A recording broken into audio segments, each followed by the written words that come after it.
Assalamualaikum warahmatullahi wabarakatuh. Waalaikumsalam.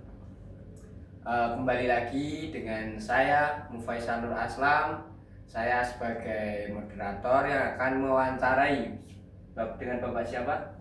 Dengan Bapak Edi Nugroho. Bapak Edi Nugroho ya. Gimana kabarnya Bapak Edi? Alhamdulillah baik sekali Mas Faris. Yang belum tahu, Bapak Edi ini adalah owner dari Bimbel Iqra Darul Ilmi. Oke. Yang selanjutnya langsung saja ya kita masuk ke pertanyaan-pertanyaan yang nantinya pasti akan menjadikan kalian bertanya-tanya nih, apa sih kelebihan dari Iqra Darul Ilmi? Pasti kayak gitu, oke? Pertanyaan yang pertama, apa motivasi dari Bapak Edi mendirikan Bimbel Iqra Darul Ilmi tersebut? Tentu saja yang memotivasi saya itu adalah ketika saya melihat anak-anak zaman sekarang itu sangat miris sekali Mas. Ya. Sangat miris sekali. Karena apa? Karena anak pada zaman sekarang itu minat belajar ngajinya itu sudah sangat berkurang. Yang pertama, jadi mereka pulang sekolah, kadang mereka bermain. Kalau zaman dulu habis bermain sorenya ngaji. Sekarang enggak Mas. Sekarang main sampai sore, pulang udah capek, jadi enggak ngaji. Nah, maka dari itu saya mendirikan Iqra Darul Ilmi untuk pada mereka belajar ngaji. Nah, di Iqra Darul Ilmi ini belajarnya itu nggak langsung Al-Quran Mas. Jadi belajar dari Iqra dulu, belajar membaca dari Iqra 1, belajar membaca Iqra 2 sampai Iqra 6. Setelah lulus jenjang tersebut barulah lanjut ke Al-Quran gitu Mas. Ya, sangat baik sekali ya. Ini Bimbel Iqra Darul Ilmi. Lanjut ke pertanyaan kedua nih. Apakah di nanti siswa kalau belajar di bimbel tersebut akan menjamin siswa-siswanya tersebut itu bisa lebih memahami, bisa lebih lancar dalam mengaji, Mas? Alhamdulillah sudah terjamin dan terbukti Mas. Siswa-siswa yang belajar di bimbel saya Iqra Darul Ilmi itu memiliki potensi yang lebih dari siswa lain. Contoh lah di sekolah kan kebetulan saya yang punya bimbel tersebut dan guru agama di sekolah mereka. Ya. Jadi di sekolah itu siswa-siswa yang belajar di Iqra Darul Ilmi ketika mengaji dan pelajaran agama mereka lebih menonjol daripada siswa yang biasa-biasa aja. Ya. Seperti itu Mas. Jadi outputnya itu sudah kelihatan, sudah terjamin bahwasanya siswa yang belajar di sini itu akan berkembang menjadi lebih baik. Oh, ya. Sangat baik sekali ya. Oke, lanjut ke pertanyaan selanjutnya itu, apakah dengan adanya bimbel tersebut nantinya akan berguna untuk di masa kedepannya? Kurang lebih begitu, Mas. Seperti itu Mas. Iya. Oke. Kalau dibilang berguna, insya Allah akan berguna karena pada zaman sekarang yang di era digital ini, di mana guru itu nggak hanya berbentuk manusia, tapi berbentuk digital.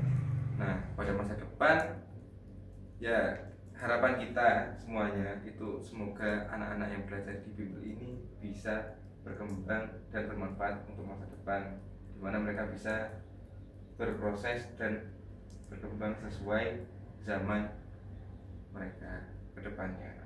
Jadi nggak hanya stuck di zaman ini, akan tapi terus berkembang ke zaman masa depan. Ya. Oke, langsung saja ya ke pertanyaan selanjutnya nih. Apakah di bimbel itu hanya Bapak sendiri yang mengelola atau ada pengampu pengajar lain, Mas? Tentu saja saya dibantu oleh guru-guru lain Mas. Oh ya. Jadi ada guru lain ya? Iya, ada lumayan banyak lah guru-gurunya. Itu termasuk guru-guru di sekolah juga ada yang ikut, ada guru-guru di TPQ yang ikut ke bimbel juga. Sama ada saya dan ada Bu Ain juga.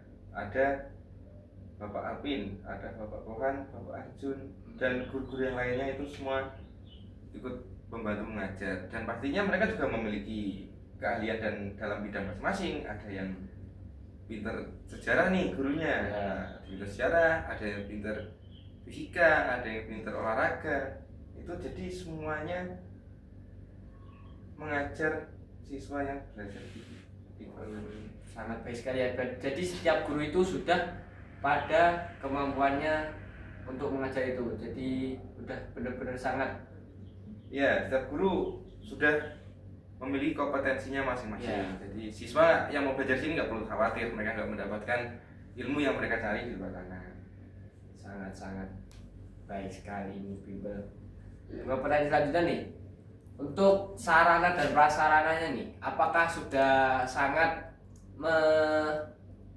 menjamin lah, kurang lebih begitu, sangat menjamin untuk sarana prasarananya? Alhamdulillah sudah terjamin Mas. Bulan kemarin di bimbel ini baru saja kedatangan alat-alat elektronik ataupun digital seperti laptop, komputer, proyektor, dan rencana akan diberikan smart TV entah itu bulan depan atau tahun depan, ya semoga saja secepatnya ya, amin.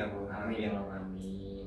Karena di bimbel ini semakin maju teknologinya, semakin berkembang juga orang-orang yang ada di dalamnya. Untuk pertanyaan terakhir nih, pertanyaan terakhir. Ini ada pertanyaan titipan dari wali murid. Apakah anak yang memiliki kebutuhan khusus lah, Ya. itu bisa masuk ke dalam bimbel Iqra Darul Ilmi, Mas? Oh ya, sangat bisa Mas, karena bimbel ini bukan hanya untuk orang-orang yang normal ataupun biasa-biasa saja, kan? Tapi yang berkebutuhan khusus pun akan kami terima, dan guru kami pun memiliki kompetensi yang mampu untuk menangani kebutuhan anak tersebut, dan sarananya pun itu sudah terfasilitasi di bimbel ini. Jadi alhamdulillah kami sudah siap dan proper untuk menerima anak berkebutuhan khusus. Iya ya.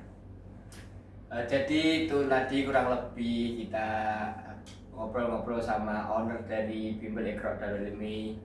Sangat rekomendasi untuk para orang tua yang ingin anaknya menjadi lebih memahami tentang agama, tentang ini pembelajaran yang lain, itu bisa langsung mendaftarkan di Iqra Darul Ilmi tersebut. Oke, terima kasih untuk Bapak Edi yang telah menjawab dari pertanyaan-pertanyaan yang saya berikan. Kurang lebihnya mohon maaf. Saya akhiri podcast pada siang hari ini. Billahi taufiq wal hidayah. Wassalamualaikum warahmatullahi wabarakatuh. Waalaikumsalam.